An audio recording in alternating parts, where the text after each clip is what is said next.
Hello and welcome back everybody. So today I'm gonna talk about the Once Justice game for My Hero Academia. This is something I haven't really talked about for a long time now on my channel, and so I thought I'd talk about it because there was something that went down at E3 that made me really want to dig into this.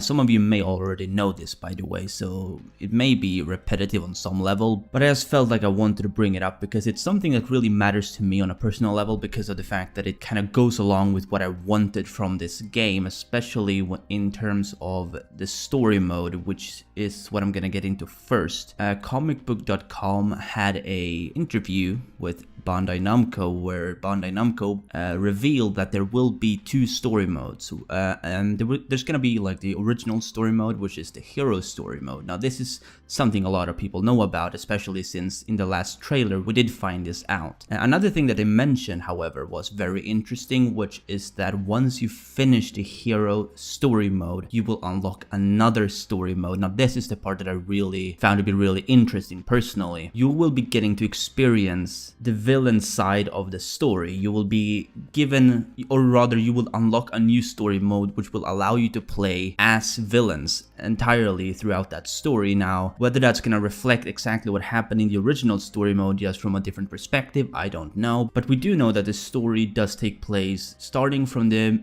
center of season 2 during the whole thing with Stain, leading up until the content that's actually being currently shown in the anime of season 3. So we are going to be going into canon material in this game, which is not entirely unexpected. I mean, personally I would have hoped there would be an original story, but it turns out, you know, they're gonna go with what the anime is doing, and I think that's perfectly fine. I mean, that way they can't really be bringing anything new that's gonna be looked down upon by some canon elitists, if you know what I mean. I'm personally not one of them. Like, I would have preferred an original story, but even if it's following the canon material of the manga and the anime, that's gonna be absolutely fine, because at the end of the day, this is just a fighter. The story is not gonna be at the center of it, I think at the center of it, you'll find that the fighting is the most important thing in the game. That's all I really had to say about the story mode. I just thought I would share my thoughts on this, or rather I would let you guys know about it in case you haven't seen it. I will be leaving the link to the article in the description just in case you want to read it yourself, although I did pretty much bring all of that to light on some level. Obviously I kept it kind of short compared to the actual article, but that's the gist of it. You know, you're gonna get a hero story mode, and then you're gonna get a villain story mode, which will only be accessible after you finish the hero story mode. Now, there is a final thing I want to talk about, but this has nothing to do with what happened at E3. This is just because I haven't talked about it on my channel in a while, which is actually Toga in terms of the game. Now, some of you may know I like Toga as a character in the story of My Hero Academia, and recently we found out that she was going to be a playable character in Once Justice. Now, I didn't make a video when she was revealed to be a character, so I haven't really speculated on a video what she's going to be in the game, and something that I've been wondering was exactly how they're gonna handle her quirk in the game. And recently, actually today, or by the time I'm making this video anyway, depending on when you're watching it, I looked up the Once Justice website and I found you know, her description, and I actually translated it. Well, it's a rough translation, of course. It's to be taken with a pinch of salt because of the fact that it could be incorrectly translated on some level, but I thought I'd bring it up anyway. So what we do know about her in the game is that she's gonna be a really fast character. She's gonna be armed. This is something that I think most people already know, because you can see her using a knife and all of that in the gameplay that we've been seeing from Toga, and she's a fast character. This has been confirmed in her description, but you could probably guess that already because she's a fast character in the anime and manga as well. Now here's the thing.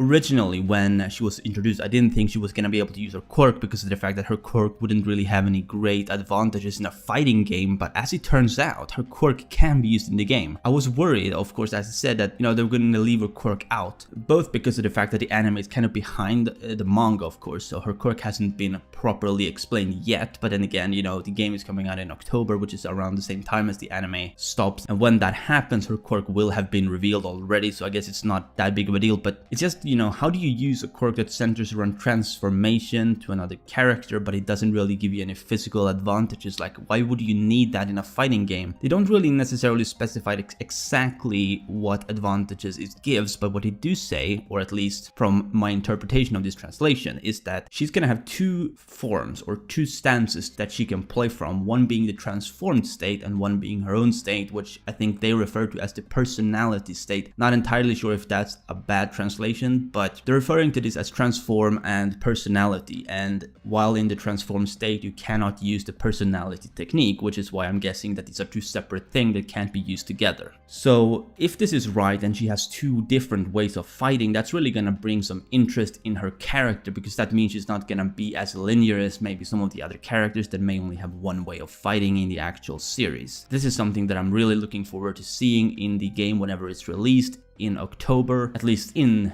the West. I think it's coming out earlier in Japan. I could be wrong unless they just postponed the date altogether. I guess we're gonna have to wait and see about that. But the last thing in terms of Toga's character in the game was, of course, that it appears almost as if she's able to control or at least affect her opponent's sidekicks in the game, because for those who don't remember, there is a sidekick system in the game, kind of like the Naruto thing, except it's gonna be less impactful, I think you could say, because of the fact that in Naruto Storm you could actually switch between these characters, whereas in this game I think they're only assisting characters. You can't actually play as the ones you pick as your sidekicks. They're only gonna be able to maybe help you with some certain things in the match or whatever, but apparently she can affect them in some way according to this translation, which is very interesting, because that means that she could, if played right, render the assist of her opponent useless, whereas she can still keep her assists in the game, which will probably have to do with the fact that, her quirk isn't really combat based, whereas some of the other characters have a lot stronger quirks physically. Like just looking at Bakugo, he has explosions like All Might, super strength, Deku,